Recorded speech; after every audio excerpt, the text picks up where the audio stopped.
Hello and welcome to the Art Class Curator podcast. I am Cindy Ingram, your host and the founder of Art Class Curator and the Curated Connections Library. We're here to talk about teaching art with purpose and inspiration, from the daily delights of creativity to the messy mishaps that come with being a teacher. Whether you're driving home from school or cleaning up your classroom for the 15th time today, take a second, take a deep breath, relax those shoulders, and let's get started.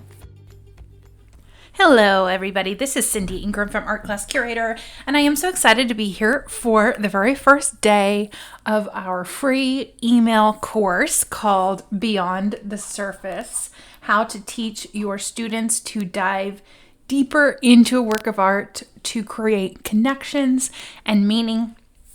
And every day this week, you will get an email in your inbox with your lesson. You will have a podcast episode like this one to supplement that lesson. And there will be an assignment given, not a long assignment, just basically a question to answer that you can answer in our Art Class Curator Collective Facebook group.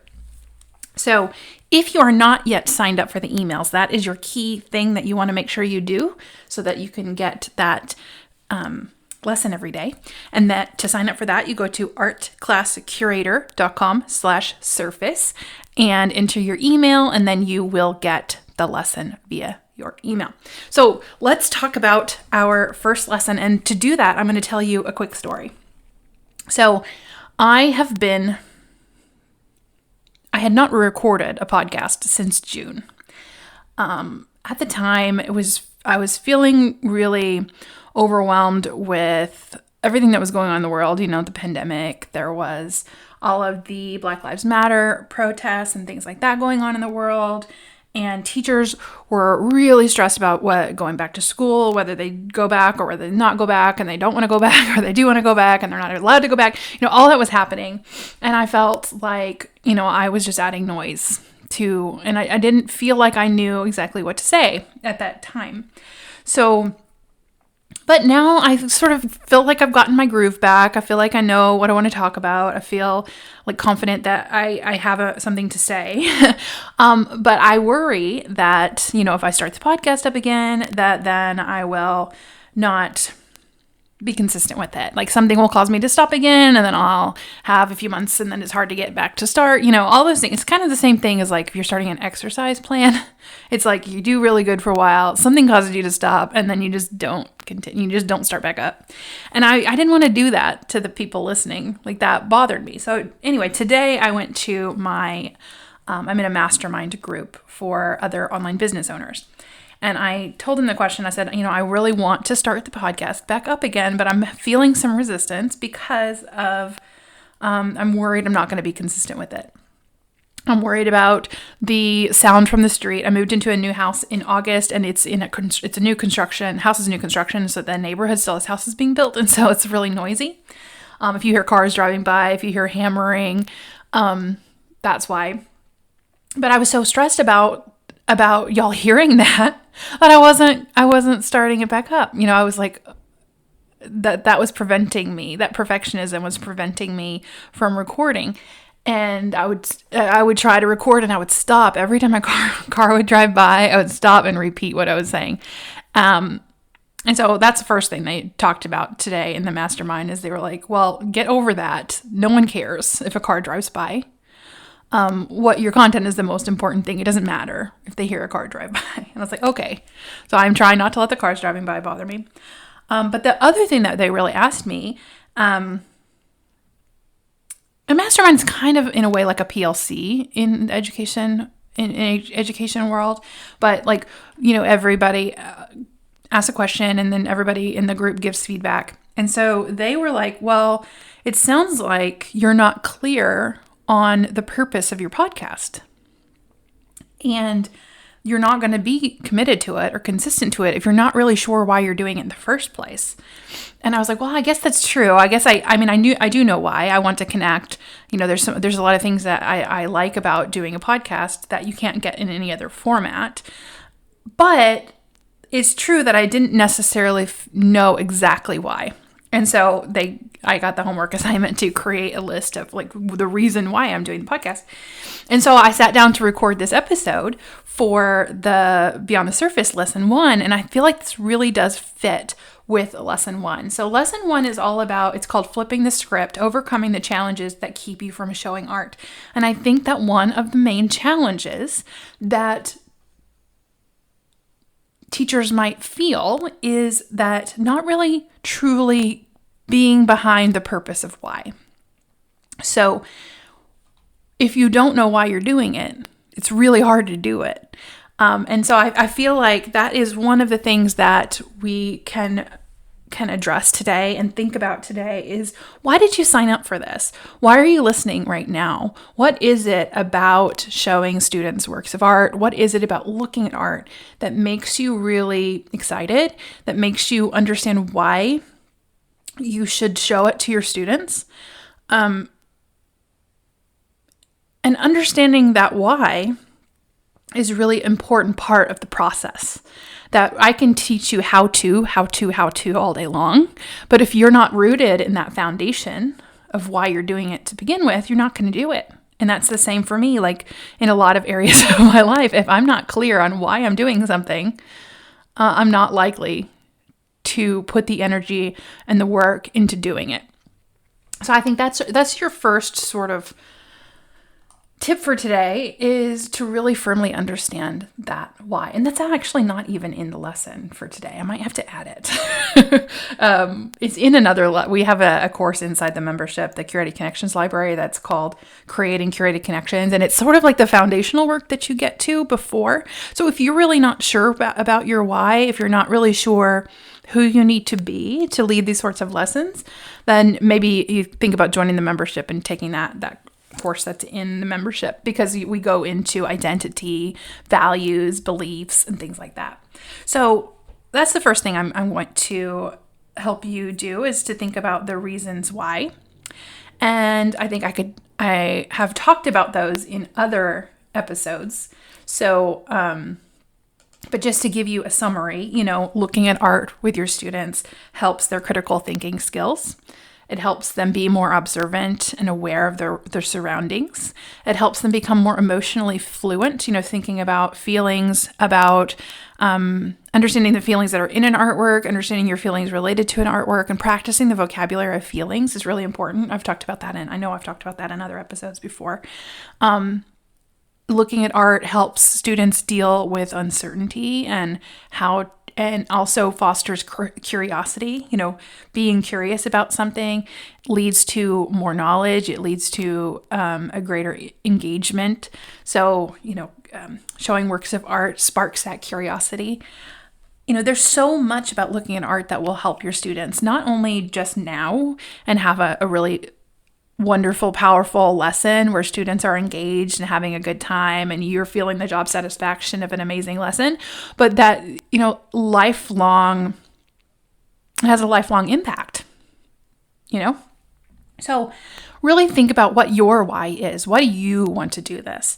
And that could come from a place of, you've had powerful art experiences and you want someone to share them. You want someone else to feel that too. And that's really where I'm coming from a lot of the time. Is my most powerful art story was I looked at a work of art and I decided that like what I experienced was so impactful and so meaningful and so powerful to me as a person that I realized, I want everyone else to feel this too. I want everyone else to have art in their heart, and to experience that magic of art. So my why in creating this business, Art Class Curator, is so rock solid, that I will always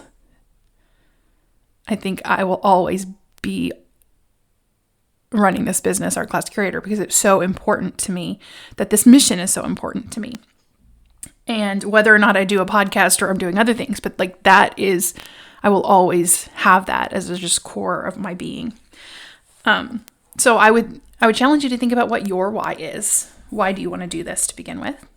And then the second part of this lesson is, flipping the script and taking those barriers, those things that prevent you from doing this, and thinking about like, well, how can we flip that on its head? How can we change that interpretation?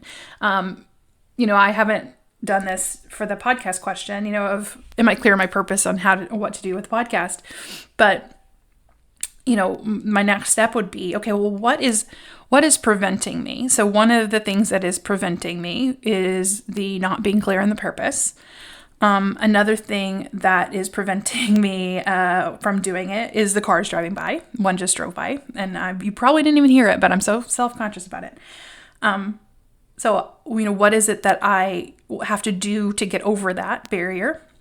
And ultimately what I decided to do is just to do it anyway with the cars driving by, thankfully it's about to start raining, so the construction guys aren't there right now across the street. But so in the lesson for the podcast, we talked about flipping the script. And I was in a course a few years ago, and he told us to, for any interpretation that we're making about the world, and a lot of our experience of the world is just made up in our head.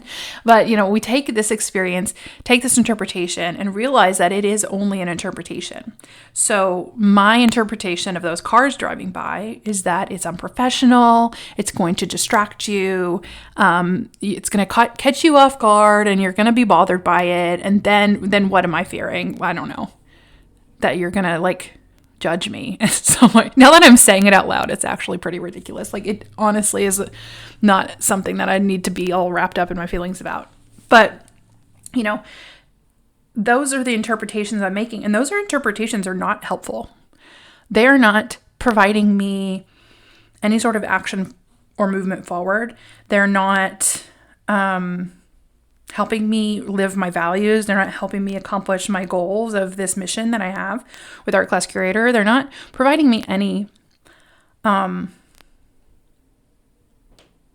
real life solutions, right? So then the goal is, well, how do you change that? And so in this course, he said, take your one negative interpretation and then come up with 10 ways to shift that, 10 ways to change that to something else. So it might be the cars driving by might show you that I'm a person too, or, that help connect me to my humanity, or help encourage people to not be perfectionists themselves and put themselves out there. I could come up with 10, and 10 is hard to get to. Honestly, it's hard to get to, but it shows you, by the time you get to 10, you realize it's all made up anyway, so might as well pick the interpretation that is working the best for you now. Pick the interpretation that's going to help move you forward, and work from that place rather than the negative place. So we've asked this question before of our community, the Art Class Curator community. We've asked them, what it keeps you from looking at art and with your students. And we often get things like, there's just not enough time in the day. You have to do you have to teach so much other content. You have the cleanup and the setup of the supplies. You have all of that. How do you do that and make art at the same time? You're worried the students are not going to be interested in the works of art. You worry that you don't have the right knowledge to teach, that you think you need to teach the artwork right. And by right, I'm putting that in quotation marks because there is no right here. So there's a lot of barriers that are keeping you from doing this. And so one, we address the purpose. Why do you want to do it to begin with? But two, we take those barriers and we flip them upside down and realize that the world isn't black or white. That's one of the things that I have a big problem with in my life. I've spent a lot of time talking about with coaches and therapists and things is this black or white thinking that if it's not one way, it has to be the other way. But really it can be both ways, and it can be both and. And so when we're looking at this to really, work from a place of knowing what we want, and then changing our view and our interpretation of the world to support moving forward and doing the things that we want, doing the things that we are passionate about. And once we work from that place, we're more likely to stay committed, and we're more likely to do the things that we know are in our best interest, and we know that are in our students' best interest. So that is the lesson today, is how do we really get to a place of our own empowerment with this, that we are coming at this with fresh interpretations of the world, and that is going to better serve you and your students working from that place. So that is what we have for you on day 1 of Beyond the Surface. And I would love to challenge you to go into our Facebook group and answer the assignment today. And that is really to think of what is stopping you from showing your students works of art and discussing that with them and engaging that with them. And then take a few minutes to think about the new interpretations of that. Try to come up with 10 new interpretations that will flip that script and change it to something that will help move you forward. And then go into our Facebook group, the Art Class Curator Collective, and post your response at, and the short link to get to that post is artclasscurator.com/BTS1, the number 1, not spelled out. That will take you to our Facebook post for today. All right, well, that is all today. We have 5 more lessons for you for the rest of this week. We have lesson 2 will be From Crickets to Connections, what to say to get them to go beyond what they see. We have lesson 3 will be Curating the Conversation, helping your students get all in on the art discussion. Lesson 4 is the artworks they'll relate to, finding the right art for your students. And then lesson 5, Enthralling Experiences in Art Interpretation, get students engaged and keep them engaged. And then we have a bonus lesson of lesson number 6, There is Just Not Enough Time, making time for experiences that students will remember. So thank you so much for listening today. I'm so excited to be spending this week with you to talk about this. I cannot wait to see your posts in the Facebook group. And one more time, if you have not yet opted in to the course in your email, be sure to go to artclasscurator.com/surface. And I will see you again tomorrow on the podcast and in your email. See you later. Thank you so much for listening to the Art Class Curator podcast. Help more art teachers find us by reviewing the podcast and recommending it to a friend. Do you have a work of art that changed your life? If so, send me your art story. You can send it to support@artclasscurator.com or leave a voicemail to 202-996-7972. Get more inspiration for teaching art with purpose by subscribing to our newsletter, Your Weekly Art Break. Recent topics include how to support English language learners, why we should teach artworks from Black artists even if it isn't February, and how to deal with teacher burnout. Subscribe at artclasscurator.com/artbreak to receive 6 free art appreciation worksheets. Today's art quote comes from Bruce Garabrand, and he says, "Creativity doesn't wait for that perfect moment. It fashions its own perfect moments out of ordinary ones." Today's art quote comes from Friedrich Nietzsche, and he says, "We have art in order to not die of the truth." Thank you so much for listening. Have a great day.